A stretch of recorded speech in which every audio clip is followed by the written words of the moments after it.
Okay, welcome back. Thank you for joining us once again with State Representative Matthew Dowling's Family Expo. I'm joined here with Katie Butterworth from Low Income Tax Clinic at the Southwestern PA Legal Aid. So tell us a little about that service. Give us a little introduction there for us. So our legal aid, we have a low income taxpayer clinic where we are able to help taxpayers that have a dispute with the IRS. Okay. Anything from refund issues, they haven't received their refund, they've gotten an audit, identity theft issues. Right now, we're really pushing the economic impact payments, the stimulus checks. Mm-hmm. The deadline has been extended until November 21st for people to register for those. Okay. And we're really trying to get the word out there. There's somewhere in the vicinity of 275,000 PA residents that haven't received them yet. Oh, wow. So, we're able to assist with that if people have questions, if they qualify, or if, they have limited computer access and they're not able to register online, we can assist with that as well. All right. So anything else you'd like to kind of share about some general information about the organization? I know you kind of hit on some of those points. Is there anything else you kind of want to hit on with that? So our legal aid offices as a whole, we represent a lot of low-income clients, but aside from our tax clinic right now, we have a really wonderful bankruptcy referral program going on. We've received some extra state funding, and while we normally do a little bit of bankruptcies, this expanded funding has allowed us to refer bankruptcy clients out to private attorneys in the area for bankruptcy cases that we normally wouldn't be able to handle. So Chapter 7s, Chapter 13s. We do have a deadline on that as well, too, the end of November. So we're trying to get the word out about that as well to help as many people as we can that might be facing some financial difficulties right now, especially as a result. Okay.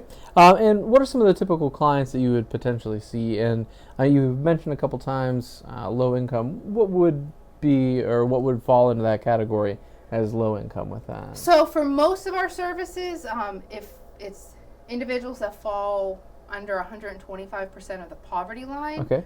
Now family size factors into that, and then for some of our services, the low income taxpayer clinic in particular, we're able to go up to 250% of the poverty line. Okay. And if you have any questions, if people have questions, if they qualify, they can call our office, and they'll do a determination over the phone to see if they qualify. Okay. I'm sure, just like many other local organizations, COVID has certainly impacted operations day to day or any kind of interactions. How and what ways has COVID kind of impacted you guys over there?